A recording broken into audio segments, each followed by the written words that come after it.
Every single time we talk about time management on this podcast, I kid you not, it's always our best performing episodes. Everybody eats it up. And I love that for you. I love that what gets you excited and what makes you want to listen to a podcast is the fact that you're learning how to manage your time better. Love that. That's amazing. I'm so proud of you. So, we're going to talk about that today. We're going to talk about how to plan your most productive week because you get to store your time better, store your energy better, and ultimately glorify God in the way that you're living. Okay, that's good. So whether you're a student, a businesswoman, a mom, or somewhere in between there, doing a little bit of it all, planning your week will really change your life if you do it well.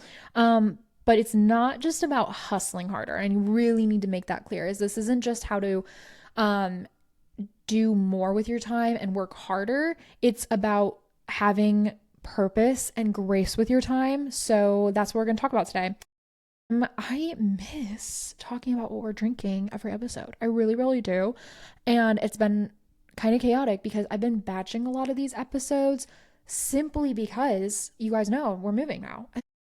Anyways, to bring it back, I wish I had a more fun beverage. This morning I had a strawberries and cream cold brew. 10 out of 10. It was really good, except it had whipped cream on it, and I did not know that.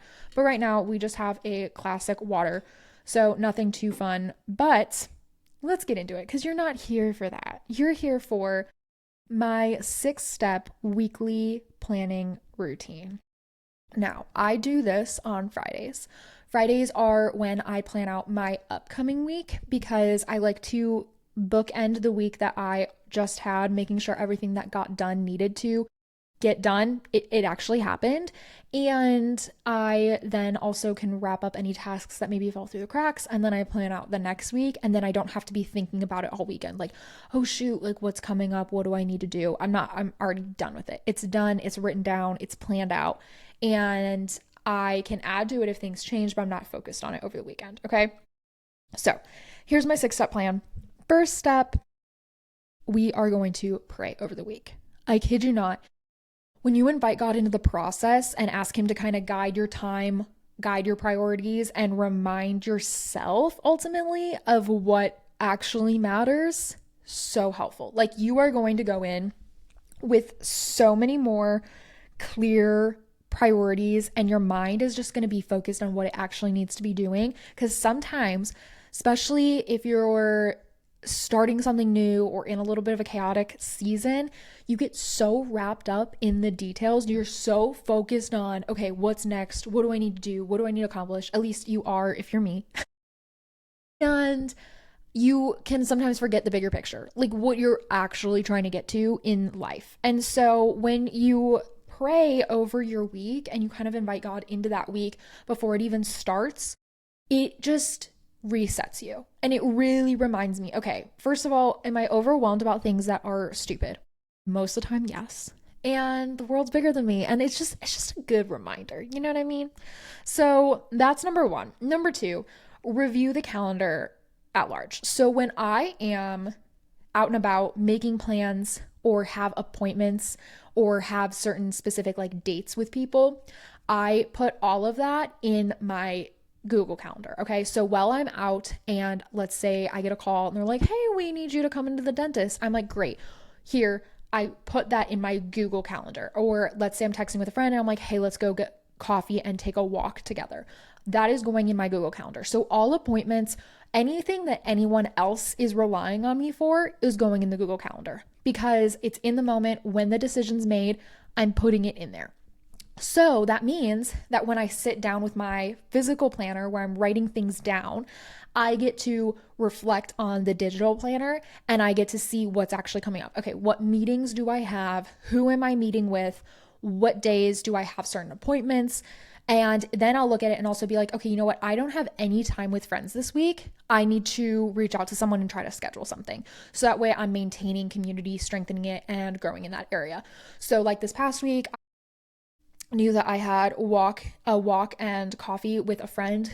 It was actually this morning. So I put, okay, from 10 to 12, I'm going to go into downtown. I'm going to go walk with this person, get coffee with them, chat, and then I'm going to come home and I'm going to podcast from 12 to 3 or whatever. You know what I mean? So I would start to block out my time with my physical planner. I do not time block on my digital planner because when I open up my digital planner, my calendar, and I see a bunch of tasks or a bunch of colors on my calendar where it's blocking out time, that overwhelms me and makes me feel inflexible because the things that go on my digital calendar are not flexible.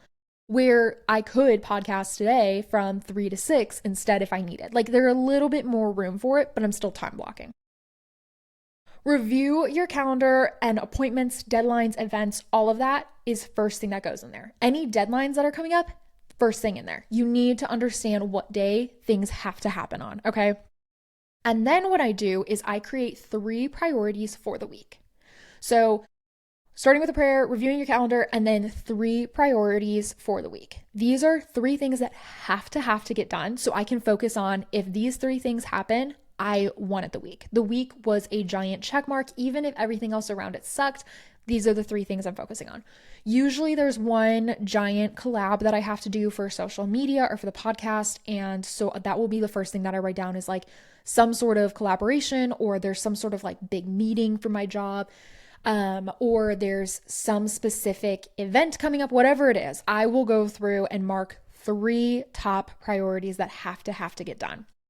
From there, I will write in other things is it a week that I need to water my plants? I write that down on my planner because they're tasks that have to happen. And if I don't put it down, I probably won't do it. That's just the way it is. If it's not in my planner, I'm not going to do it. And if it's not on my calendar, I'm not going to be at it. That's just how it works for me. So going through, handling all of that, super, super important to make sure that my priorities are set and then all the tasks that have to happen are written down. So from there, now that I know what appointments I have to be at, now that I know what my priorities are, I start to actually build out what the days are going to be. So I assign time for work, rest, errands, workouts, time with friends, fun things. I will even block out time for reading on my calendar. So I use the Hustle Sanely Planner, which has a daily breakdown with the hours. So I will write down this is my AM routine. My AM routine is from 7 to 8. 8 to 10 is for emails and phone calls. And then 10 to 11 is for, you know what I mean? I just go down and break out every single day exactly what I'm doing each hour because that reminds me to stay on task. Now, this is a little bit more flexible because let's say I wake up sick, I can move things around, I can move workouts. It's a little bit more manageable, but I still know what needs to be happening every single day. Even if it's not in the exact hour I signed it, I know what needs to happen every single day. And that is huge. That is such a game changer, is when you assign each hour its job, whether it is to rest. So literally at 8 p.m. on my planner, it says read and drink tea. That's because I'm assigning that hour its goal. And the goal is to rest, the goal is to reset, and the goal is to drink my peppermint tea. And I love that so much because it helps me stay focused in that hour on what I need to be focused on rather than thinking, oh, wait, I still have to do this. Oh, wait, I still have to do this. It's nope, this hour has its own name. And so that's really important. I also plan my meals and workouts to the best of my ability. You guys know my least favorite thing in the world is meals. Planning, cooking, grocery shopping. Oh, it's the bane of my existence. So what helps with that is planning out my meals. And you guys know, if you listen to the biggest meal planning hack episode that I did a couple weeks ago, I use AI for this. I love it. It's so helpful. But I plan out my lunches and my dinners. While Matt has been searching for his next career, it has been his job to be in charge of dinners and grocery shopping. And I honestly was yep, this is the life. I never want to have to do any of this ever again. So I have been leaning heavily on him for planning all the dinners, and he's really, really good about it, really good about making sure that they're really nutritious, high in protein, high in just healthy fats, vegetables, things like that. Loving that. And so that will usually consist of a burger bowl or a piece of salmon with a little bit of salad and fries on the side, whatever it is. Really, really great. 10 out of 10 recommend. Planning your meals out. And I will write down what those meals are in my time block planner because I know how much time I need to invest in not just cooking, but also the cleanup of the meal, all of that. Like your time, when it is monitored and budgeted and accounted for, it sounds psycho, but that's how you make the most of it. That's how you do what you need to do. And this is also why vacation feels so almost exhausting to me sometimes, is because I don't know what to expect in each hour and everything isn't time blocked. So it's hard for me sometimes to break away from this, but it's just so beneficial, all of it. And then I also plan out my workouts. So I plan out which days I'm doing Pilates, which days I'm strength training, and which days I'm just focusing on walking. And every day I'm working on steps. So in June, my goal was 8K steps every day. July will be 9K steps every day. And then starting in August, I really want to make sure that I am over 10K steps every single day. It is way harder than I thought it was. Okay, my mom has done 10K steps every single day for like 2 years. Okay. And it's like a part-time job. It's insane how much walking you have to do to hit 10K as someone who has like a sedentary job. Like I literally could sit all day long and be very, very productive. So I have to actively choose it. I did get a walking pad. I love my walking pad, but the problem is it's packed right now. So I can't use it. And it's also like 105 degrees in Texas. So it is really hard. Like I'm doing laps in my house watching a TV show at night. Kind of hard. Like I'm just like going. Anyways, that was a side note. Planning out my workouts, planning out my meals, super helpful. And then the sixth piece. So just to review, it is starting the time with a prayer, reviewing your calendar, setting your top 3 priorities, time blocking the actual days, and then planning out meals and workouts. My last step is prepping my environment. So doing a reset is so important for your next week, okay? Doing the laundry, washing your sheets, washing your towels, going and making sure all of the dishes that were clean that week in the dishwasher, empty the dishwasher, reload it, rerun it if you need to, take out the trash, and like mow your lawn, vacuum your space, like literally set your space up for success. I take it one step further and I actually plan out my workout outfits too, but I will lay out my clothes for the week because I